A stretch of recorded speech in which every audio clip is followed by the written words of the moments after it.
Alex Turner was having the worst night shift of his life. Coffee had gone cold 3 hours ago, and the communication console kept making weird noises. He worked at Earth Defense Station Alpha, floating high above the planet in the darkness of space. His job was simple: watch for signals from other worlds and listen for anything strange. At 24 years old, Alex thought his biggest worry would be staying awake until morning. He was wrong. The first alarm made him jump. Red lights started, flashing across his screen. Numbers that should have been 0 were climbing fast. Alex rubbed his eyes and looked again. Something big was coming toward Earth. Something impossible. "Captain Morrison to the bridge," Alex called into his radio. His voice shook a little. "We have a problem." Jake Morrison arrived 5 minutes later, still putting on his uniform jacket. He was a good captain, calm, smart, and trusted by his crew, but when he saw Alex's screen, his face went pale. "What am I looking at?" Jake asked. "Energy readings like nothing we have ever seen," Alex said. "Whatever it is, it's huge. Bigger than our biggest ships, and it's moving faster than anything we can build." Jake stared at the numbers. In his 15 years of service, he had never seen anything like this. "How long until it gets here?" 6 hours, Alex said. "Maybe less." Jake picked up the emergency phone. "Get me Admiral Carter. Now." Ben Carter had been expecting this call his whole life, even though he hoped it would never come. As head of Earth's defense fleet, he knew that humans were probably not alone in space. But knowing something and seeing it happen were very different things. "All ships to high alert," Carter ordered from his command center on Earth. "I want every weapon ready and every sensor watching the sky." Dr. Lisa Grant was sleeping when her phone rang. As Earth's top expert on alien life, she was part of the emergency team. But all her studies had been about microbes and plants on other planets. She had never thought about meeting aliens who could travel between stars. "They want me where?" she asked, still half asleep. "Earth Defense Station Alpha," her assistant said. "A ship is coming. An alien ship." Lisa was awake instantly. She grabbed her emergency bag and ran for the shuttle. This was the moment that would change everything. 4 hours later, the alien ship appeared. Alex saw it first on his long-range sensors, but when it got close enough to see with cameras, everyone on the station stopped talking. The ship was enormous. It looked like a small city floating in space. Dark metal covered its surface, and strange lights pulsed along its sides. It moved without sound, without any visible engines. It just existed, hanging in space near Earth like it owned the place. "It's beautiful," Lisa whispered, staring at the main screen. "And terrifying." The alien ship did not attack. It did not move closer to Earth, it just waited as if expecting something. Then Alex's communication board exploded with noise. Signals poured in from every direction. The alien ship was trying to talk. "Can you understand it?" Jake asked. Alex worked quickly, trying different frequencies and translation programs. Most of the signal was just noise, but slowly words began to form. The aliens were speaking many languages at once: English, Chinese, Spanish, Russian. They had been listening to Earth's radio signals for years. Finally, a voice came through, clearly. It was deep and strange, but the words were English. "People of Earth," the voice said. "I am Ambassador Zektar of the Galactic Empire. You will listen to our words." Everyone on the bridge was silent. This was really happening. Aliens were talking to them. "We have come to give you one warning," the voice continued. "Your world has been chosen for integration into our empire. You have 30 of your standard cycles to prepare." 30 cycles? Lisa asked quietly. "What does that mean?" "You will surrender all weapons," the alien voice said. "You will end all military forces. You will submit to imperial rule. Any resistance will result in the complete destruction of your species." Jake felt his hands shake. This was not first contact. This was a threat. "We have conquered over 10,000 worlds," Ambassador Zektar continued. "Most species surrender immediately when they see our power. A few choose to resist. They no longer exist. Admiral Carter's voice crackled through the radio from Earth. "This is Admiral Carter of Earth's Defense Fleet. We request a meeting to discuss terms." The alien voice almost sounded amused. "There are no terms. There is only surrender or death. You have been warned." Suddenly, the space around Earth lit up. The alien ship fired some kind of weapon at the asteroid belt. Rocks that had existed for billions of years simply disappeared. No explosion, no debris. They were just gone. "This is a demonstration of our lowest-level weapons," the alien said. "Comply, or your planet will share the same fate." Then, as quickly as it had appeared, the massive ship vanished. Not flew away, just disappeared like it had never been there. Only the missing asteroids proved it had been real. Alex stared at his empty sensors. "They're gone." "No," Jake said, looking at Earth through the window. "They're coming back, and we have 1 year to figure out what we're going to do about it." Dr. Lisa Grant was already thinking. She had studied life on other worlds, but she had never studied war. Now she would have to learn fast. They all would. On Earth, Admiral Carter was calling an emergency meeting of the World Council. For the first time in human history, every nation would have to work together. The alternative was extinction. The warning had been given. The clock was ticking, and somewhere in the darkness of space, the Galactic Empire was preparing to add another world to their collection. But they had never tried to conquer Earth before. They had never faced humans who refused to give up. This was going to be different than they expected. 3 days after the alien warning, the world had changed completely. Every news channel showed the same footage over and over, the massive alien ship and the asteroids disappearing into nothing. Some people panicked, others prayed, but the leaders of Earth's nations did something that had never happened before in human history. They agreed to work together. Dr. Sam Rodriguez had not slept in 48 hours.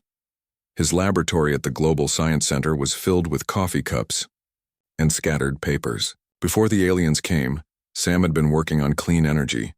Now he was trying to build weapons that could fight an empire that ruled the galaxy. "The physics are impossible," Sam told his team for the 10th time that day. "But impossible is all we have." Sam's idea was simple but crazy. The aliens had shown they could make things disappear by breaking them apart at the atomic level. But what if humans could do the same thing in reverse? What if they could build weapons that disrupted the aliens' own technology? "Quantum disruption," Sam explained to Admiral Carter during a video call. "We create weapons that mess with the basic rules of how matter works. The aliens might not expect it because most species probably never think to try something so dangerous." Carter looked tired. He had been in meetings for 3 days straight. "How dangerous?" "Well," Sam said, "if we get it wrong, we might accidentally destroy the solar system." Carter was quiet for a long moment. "How long do you need?" 8 months, if we're lucky. 10 if we're not." "You have 6 months," Carter said. "After that, we need working weapons or we're all dead anyway." While Sam worked on impossible weapons, Colonel Amy Walsh was planning impossible battles. Amy had spent 20 years in special forces, fighting in places where her side was always outnumbered. Now she faced the biggest challenge of her career, teaching Earth's armies how to fight an enemy with better technology, more ships, and experience conquering thousands of worlds. "Forget everything you know about normal warfare," Amy told her officers. "Normal warfare will get us all killed in about 5 minutes." Amy's plan was based on one simple idea. Humans were unpredictable. Aliens who had conquered 10,000 worlds probably expected their enemies to fight in logical, sensible ways. Amy intended to do the opposite. "We hide where they don't expect us to hide," she explained. "We attack when it makes no sense to attack. We retreat when we should advance and advance when we should retreat. We make them think we're crazy." "Are we crazy?" asked one of her officers. Amy smiled grimly. "Probably, but crazy might be the only thing that works." At the Global Engineering Center, Tony Chen was rebuilding Earth's tiny space fleet. Before the aliens came, Earth had 12 ships capable of traveling between planets. They were designed for exploration and trade, not war. Tony had to turn them into something that could at least annoy an empire that controlled the galaxy. "We can't make them stronger," Tony told his engineering teams. "The aliens have had thousands of years to perfect their technology, but we can make our ships do things their ships can't do." Tony's solution was to make human ships as different from alien ships as possible. While alien vessels seemed to follow predictable patterns, human ships would be chaotic. Some would be fast but weak. Others would be slow but heavily armed. A few would be designed to do nothing but cause confusion. "The aliens expect us to build ships that make sense," Tony explained. "So we build ships that make no sense at all."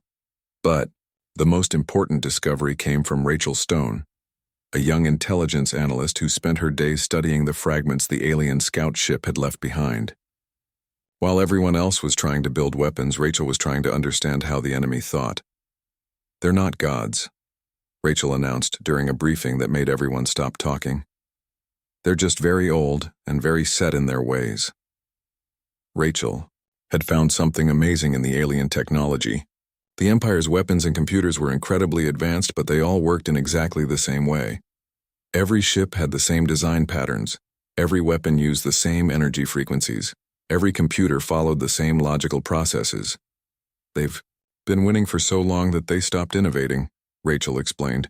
"When you conquer 10,000 worlds without breaking a sweat, you don't need to change your methods."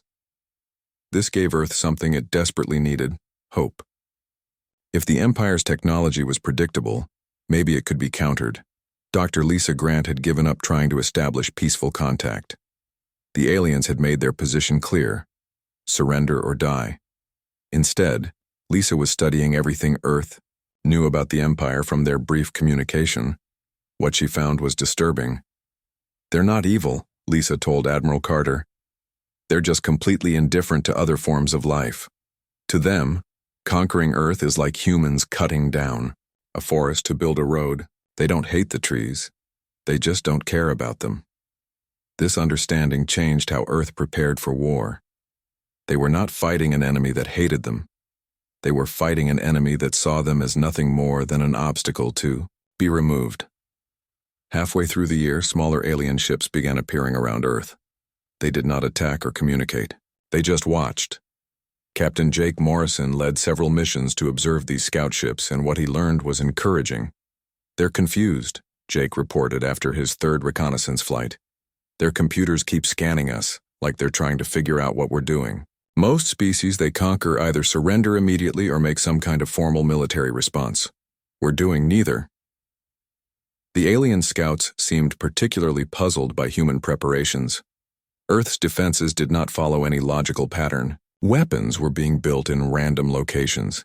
Ships were being modified in ways that made no tactical sense.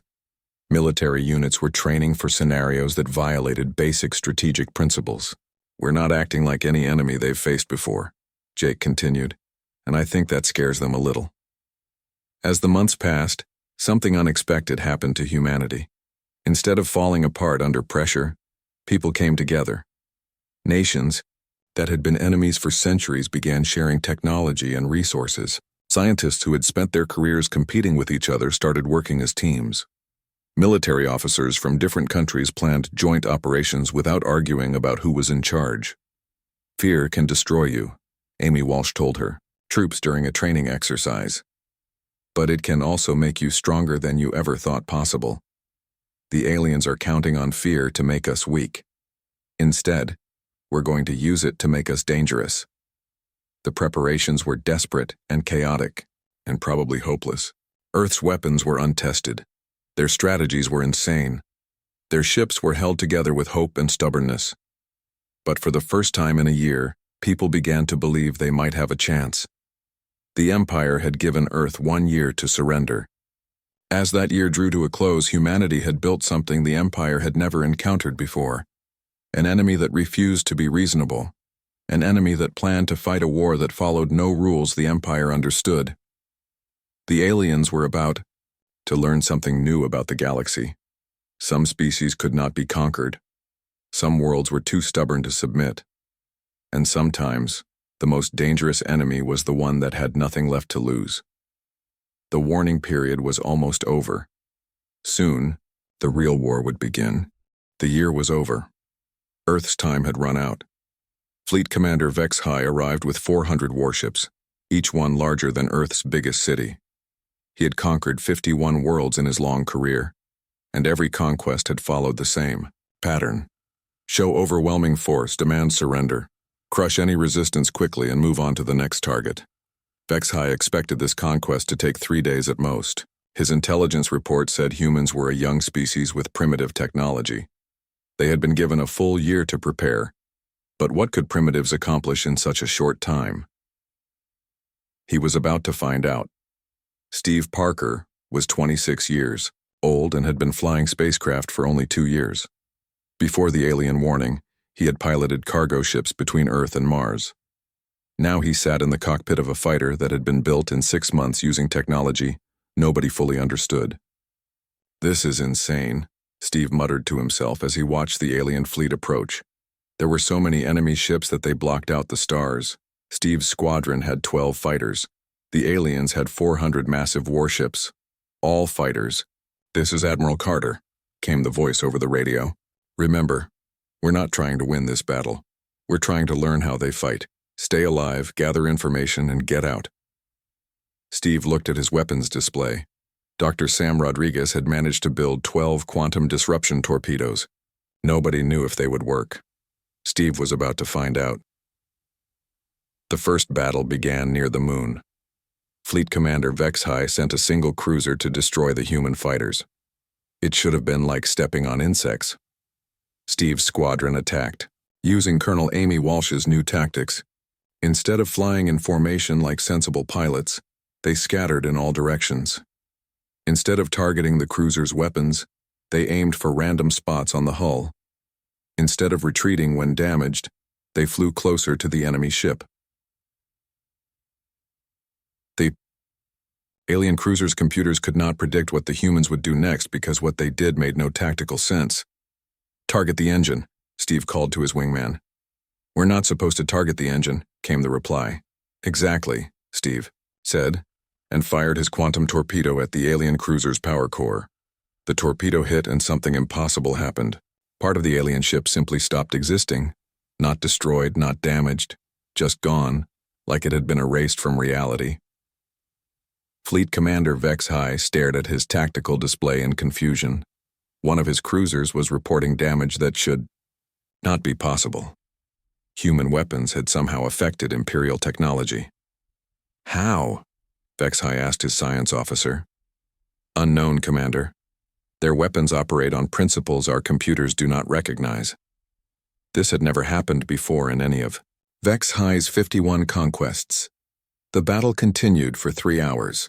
Steve's squadron lost 8 fighters, but they had done something no enemy of the Empire had ever accomplished. They had damaged an Imperial warship and lived to tell about it. But the victory came with a terrible cost. Steve watched 4 of his friends die when their fighters were hit by alien weapons. Danny Cooper's ship was badly damaged, engines failing, life support running out. "Danny, get out of there," Steve called over the radio. "Can't," Danny replied, his voice calm despite everything. "Engines are dead, but I'm not." Steve watched in horror as Danny aimed his dying fighter directly at the alien cruiser. The ship was already damaged from the quantum torpedo, its shields weakening. "Tell my mom I love her," Danny said, and crashed his fighter into the cruiser's main weapon array. The explosion disabled the alien ship's primary guns. Danny Cooper, a kid from Ohio who had wanted to be a teacher before the war started, had single-handedly crippled an Imperial cruiser. Fleet Commander Vex High felt something he had not experienced in decades: confusion. In all his previous conquests, when the local species started losing, they either surrendered or retreated. Humans did neither. When their situation became hopeless, they became more dangerous. Dr. Maria Santos was the chief medical officer at Luna Base, treating the wounded from the first battle. As she worked on injured pilots, she noticed something strange in their blood tests. "This is impossible," Maria told her assistant while studying the results. "Their adrenaline levels are 3 times higher than normal. But instead of panic, they're showing increased reaction time and improved cognitive function." Maria had discovered something the Empire had never encountered: Most species became less effective when stressed and frightened. Humans became more effective. Fear and anger actually made them smarter and faster. It's like they're built for combat, Maria explained to Admiral Carter during her report. When other species face overwhelming odds, their performance degrades. When humans face overwhelming odds, they become better than they normally are. Fleet Commander Vexhai ordered the bombardment of Earth's major cities, expecting the humans to surrender once they saw their homes being destroyed. Instead, the attacks triggered a response unlike anything in Imperial history. Every human on Earth became a soldier. Farmers built bombs in their barns. Teachers organized resistance cells in their schools. Children as young as 12 began carrying weapons and messages for the underground.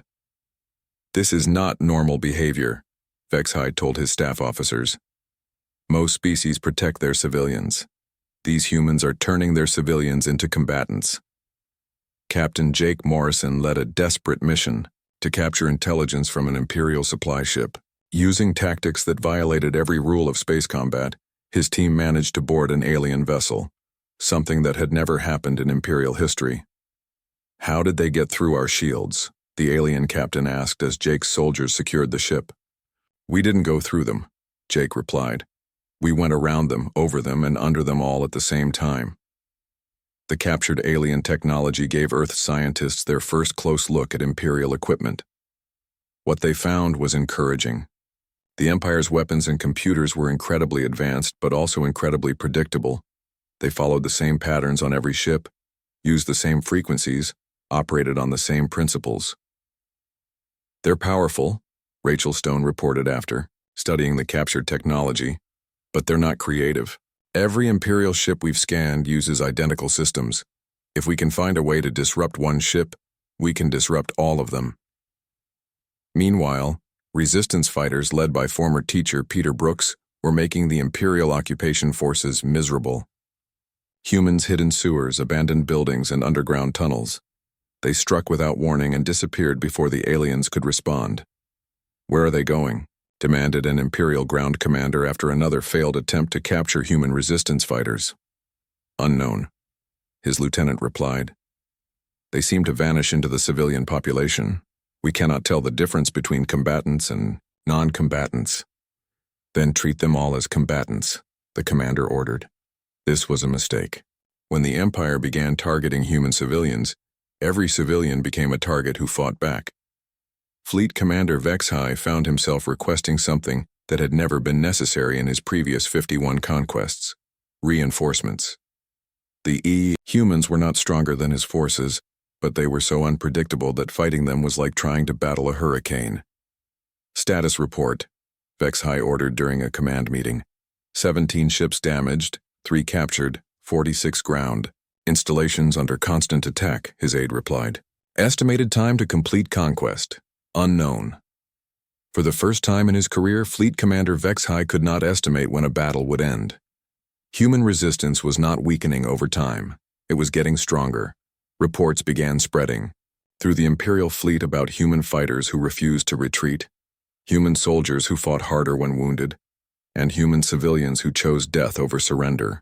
The Empire's troops, accustomed to easy victories, began to experience something they had never felt before: doubt. The impossible was happening. Earth was not just resisting Imperial conquest, it was making the conquest so costly that the Empire was beginning to question whether it was worth the effort. But the real war was just beginning. Fleet Commander Vexhai had sent a message to Imperial headquarters requesting significant reinforcements. The Empire was starting to take humanity seriously, and that was exactly what humanity had been hoping for. 6 months into the war, Fleet Commander Vexhai was losing his mind. What should have been a simple conquest had become a nightmare that grew worse every day. His reinforcements had arrived, another 200 ships and 50,000 ground troops. It should have been enough to crush any resistance. Instead, the humans were fighting harder than ever. General Kate Wilson had taken control of Earth's ground forces after the previous commander died in a bombing run. Kate had spent 15 years fighting in Earth's old wars, but nothing had prepared her for this. She was not just fighting an invasion, she was fighting an enemy that thought humans were insects to be stepped on.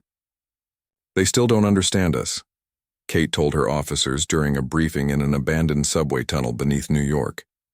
They keep expecting us to act like every other species they've conquered. We're going to use that against them. Kate's strategy was built on one simple idea.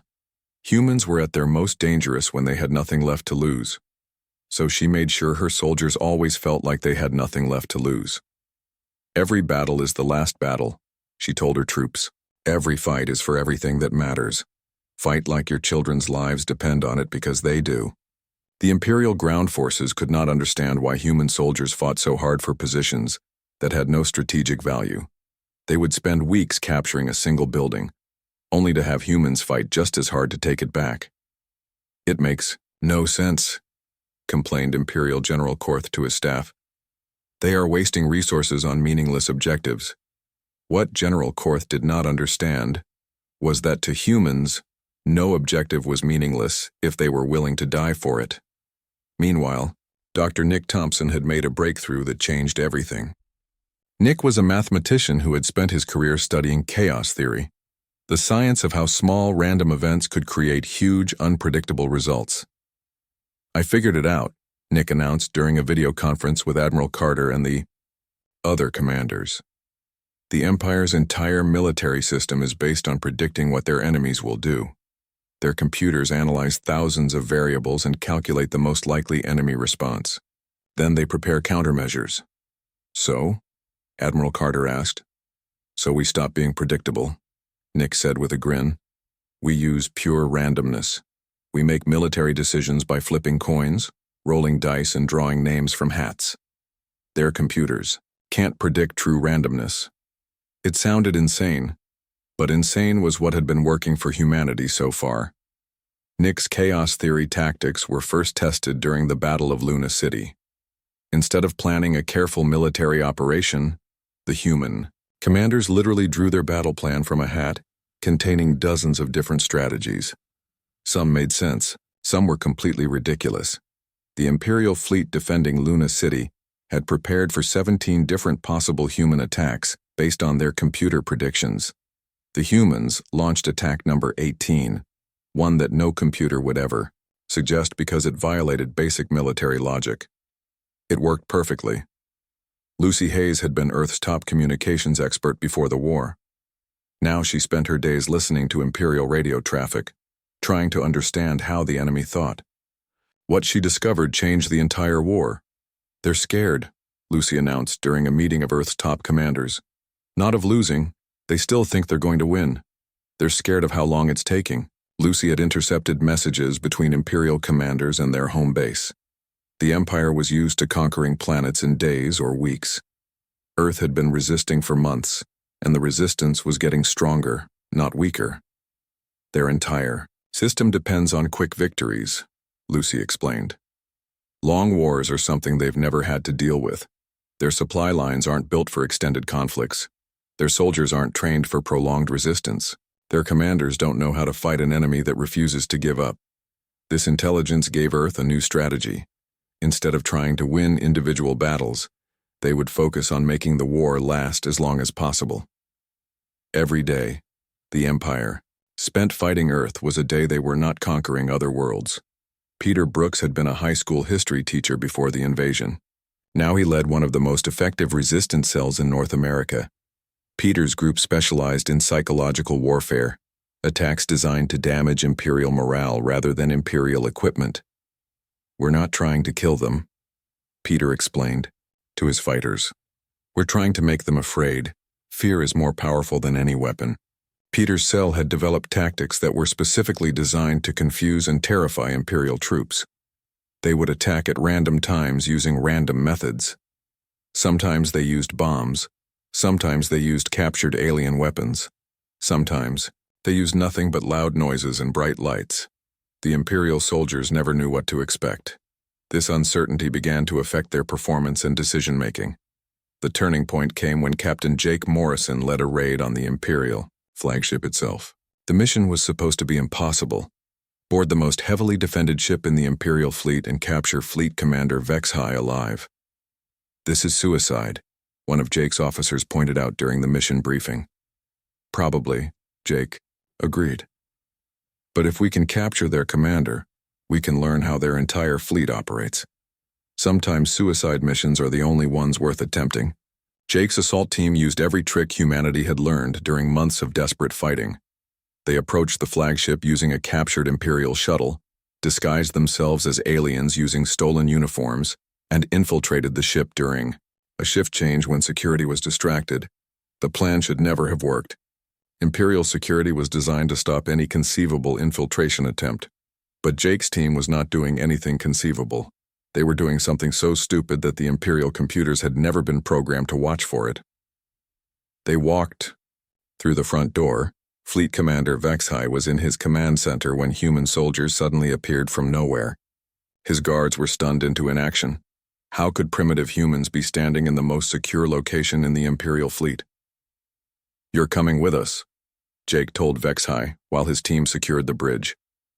"This is impossible," HFY said. "No enemy has ever captured an Imperial flagship." "Well," Jake replied, "I guess there's a first time for everything." The capture of Fleet Commander HFY sent shockwaves through the Imperial fleet. For the first time in the Empire's history, their supreme commander had been taken prisoner by the species they were trying to conquer. Under interrogation, HFY revealed something that changed everything. The Empire was not as strong as they appeared. Their power came from the belief that they were invincible. They had conquered 10,000 worlds not because they were unbeatable, but because every species they encountered believed they were unbeatable. "Fear is our greatest weapon," HFY admitted to his human captors. "Most species surrender before we even fire a shot. Those that resist usually give up after the first battle. We have never faced an enemy that fights harder the longer the war continues." Dr. Maria Santos, now serving as HFY's medical examiner and interrogator, made another crucial discovery. Imperial soldiers were physically stronger and more advanced than humans, but they were not mentally prepared for prolonged conflict. "They're breaking down," Maria reported to Admiral Carter. "Their stress levels are increasing with every day of combat. They're not built for wars that last months or years. They're built for quick conquests." The psychological pressure was affecting the entire Imperial fleet. Soldiers who had never experienced doubt were beginning to question whether they could actually defeat humanity. Commanders who had never lost a battle were starting to plan for the possibility of failure. The tide of war was turning, but not in the way anyone expected. Humanity was not winning through superior firepower or better technology. They were winning by being the kind of enemy the Empire had never encountered, an enemy that became more dangerous the longer they were attacked. Fleet Commander HFY, sitting in his prison cell on Earth, finally understood what made humans different from every other species the Empire had conquered. "They do not fight to win," he told his Imperial interrogators during a prisoner exchange negotiation. "They fight because fighting is what they are. Victory or defeat is less important to them than the act of resistance itself." The Empire was learning something new about the galaxy. Some enemies could not be defeated by force alone. Some species valued freedom more than life. And sometimes the most dangerous opponent was the one who had already accepted that they might lose, but refused to stop fighting anyway. The war was far from over. But for the first time since the Imperial fleet had arrived, humanity had reason to hope. They were not just surviving.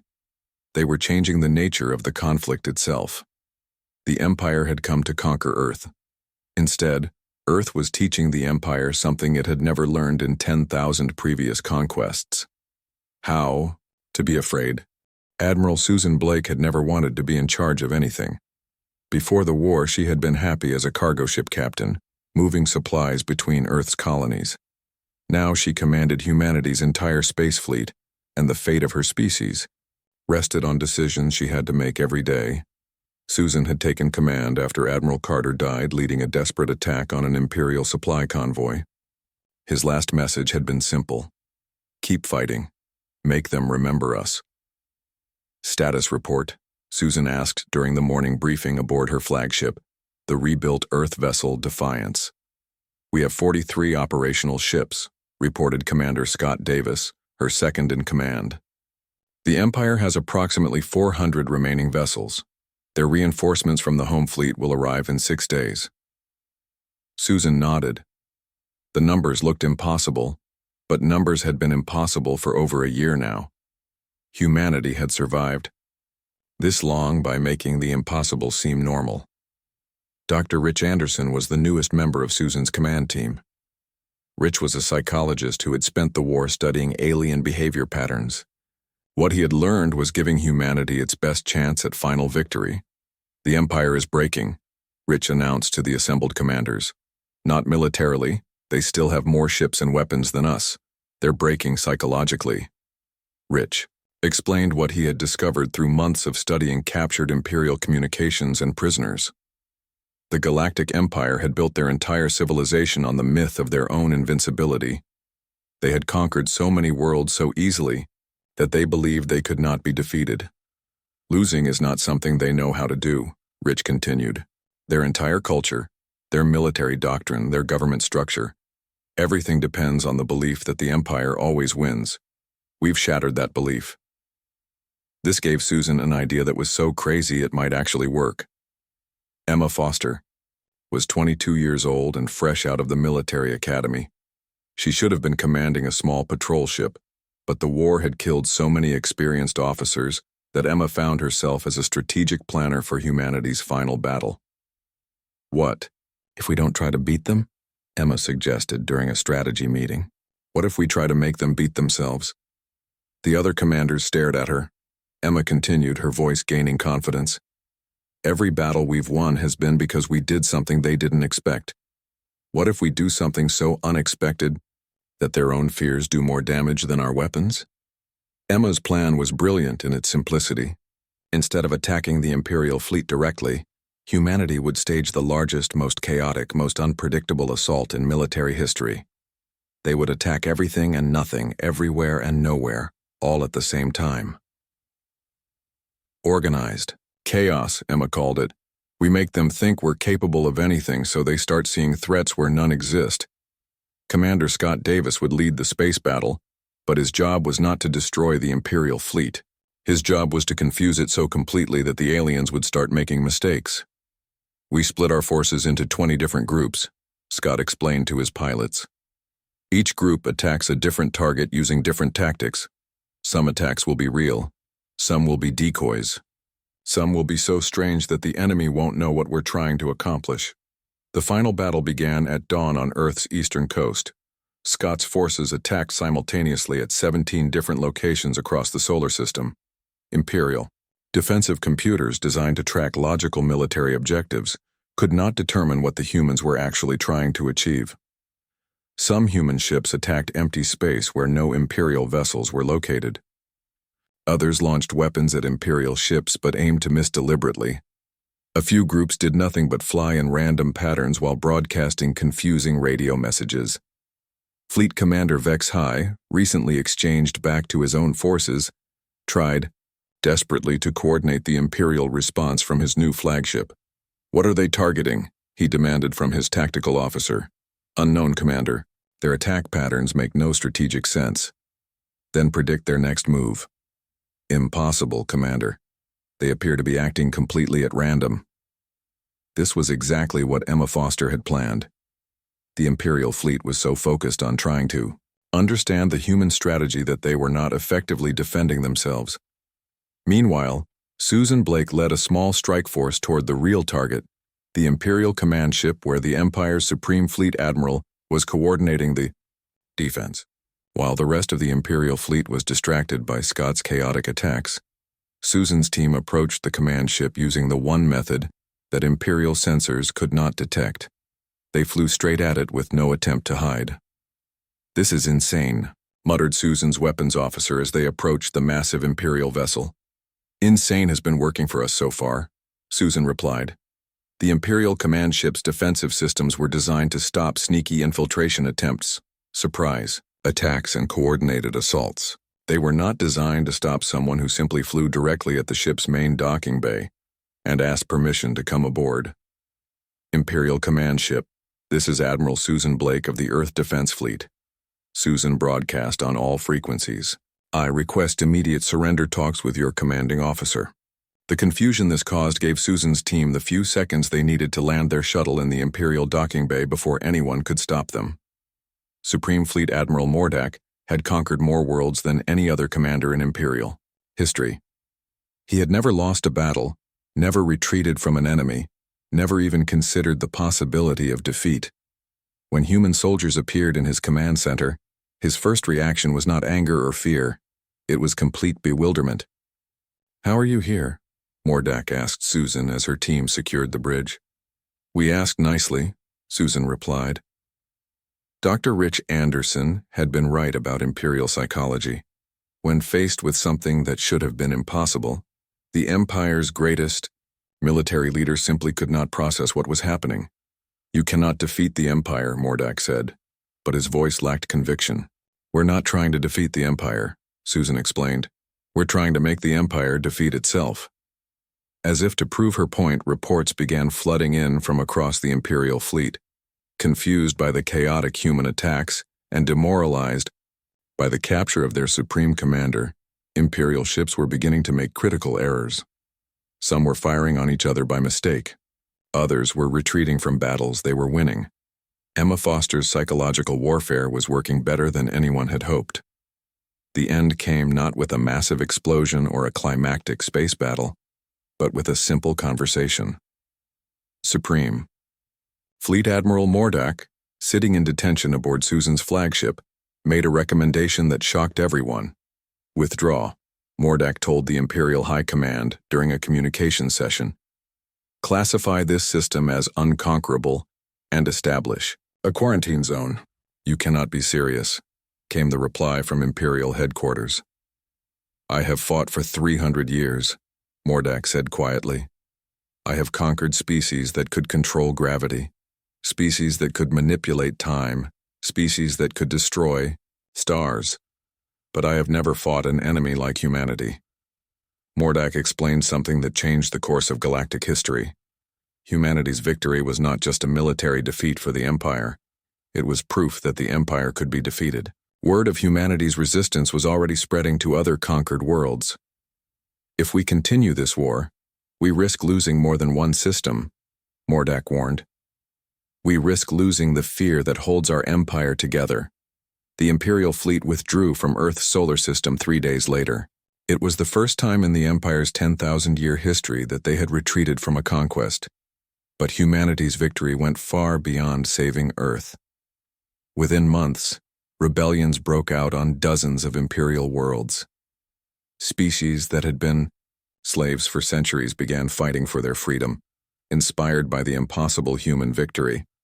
Captain Jake Morrison, now promoted to admiral, stood on the bridge of Earth's newest ship and watched the last Imperial vessel disappear into hyperspace. "What happens now?"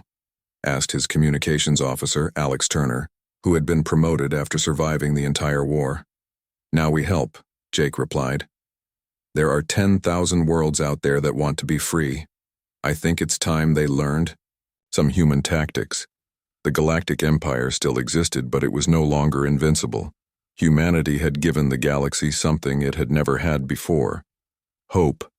And in a universe where hope existed, anything was possible. The war for Earth was over. The war for galactic freedom was just beginning.